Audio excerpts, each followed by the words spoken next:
Welcome to today's episode of The Human Angle. Have you ever looked at an object in your house and tried to remember when, how, and if you bought the item? Sometimes even wondering to yourself why you made such a purchase without the need for it.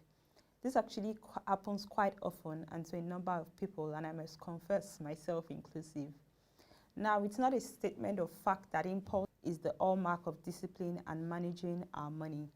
However, we cannot ignore the fact that we are human beings and certain things may dictate our response in life situations. Therefore, in today's episode, we'll be discussing impulse buying and how it affects your savings from the Proshare Foundation. So let's start from what impulse buying is all about.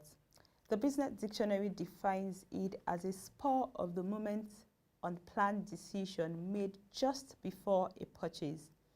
Now, it has actually been determined through scientific research that impulse buying is likely tied to emotions and feelings, either consciously or otherwise. This is especially true because from personal experience, I can say mood swings emanating from mixed emotions can cause one to derive happiness from escaping into shopping malls, not just to window shop, but to actually make an unplanned purchase. The truth is, it brings instant relief and satisfaction to one's soul. But then, few days later, the reality of it dawns on you, and then your eyes become clear. Now, this is actually a major money management crisis and problem that deprives one from having any form of savings or investment. So what are the factors that are largely responsible for this, that is impulse buying? The common causes that generally occur are the love for shopping, availability of credit cards, which makes shopping so much easier, living without a budget, the attractive presentation of goods to feed our emotional tendencies. And the fact is, shopping malls do this a lot. They put little attractive items at the payout or cashier point, so you're tempted to pick one or two items and then add it to your purchase. Another common cause is upselling and cross-selling. That is a strategy that vendors employ to attract buyers by offering low prices on main items and then making a profit by upselling overpriced items. And then also delayed cost.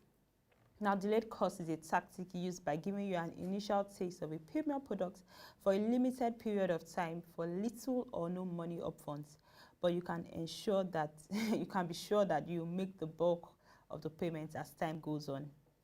Now, while some of these are the causes, it's also important to note that impulse buying has primary causes, and the reason why quite a lot of us have fallen victim of this is the subsequent effects that comes from indulging in this act, and some of them are immediate satisfaction, the illusion of more versus necessity, and then the emotional high and promise of a fix we get, even though it's quite temporary.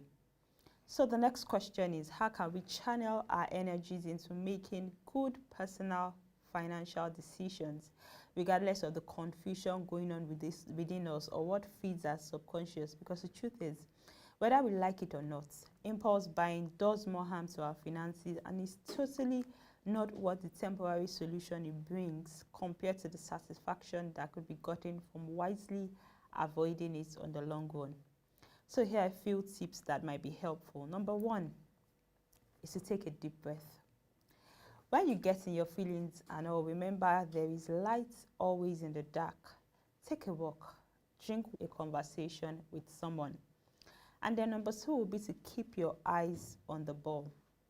Now, if you've been following our past episodes, you'll notice that there has been a strong emphasis on the need to plan, especially when it relates to your personal finances, special plans.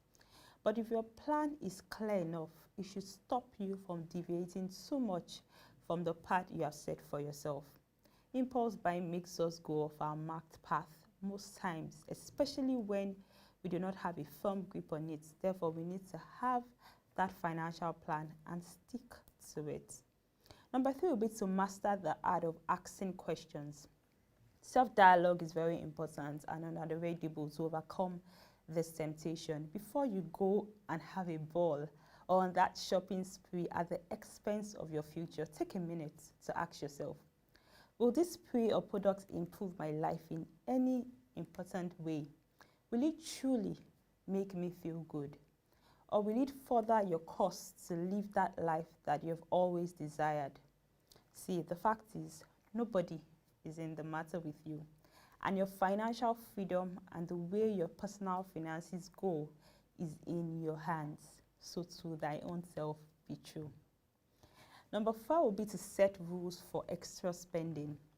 The truth is, life does truly happen sometimes. We sometimes find ourselves in situations where it feels with sustainable and practical solutions that can help. It's okay to live a little and splurge. However, it is necessary, absolutely necessary, to be controlled about it. Ensure that you set smart limits that will not impact negatively on your savings, and never allow it to become an addiction, especially when you don't have enough funds for it. It is also important to know everything that concerns your finance. Study your income and spending patterns and make the best decisions that will improve your finance rather than put you under financial strain. Don't forget that savings, no matter how much of an effort it seems, is always rewarding. Focus on the reward it affords you and run with that singular thought.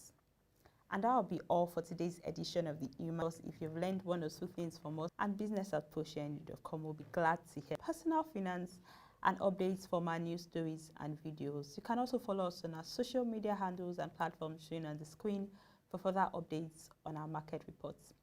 Till tomorrow when I come your way again, thank you for watching and keep taking steps moving you forward towards your financial freedom.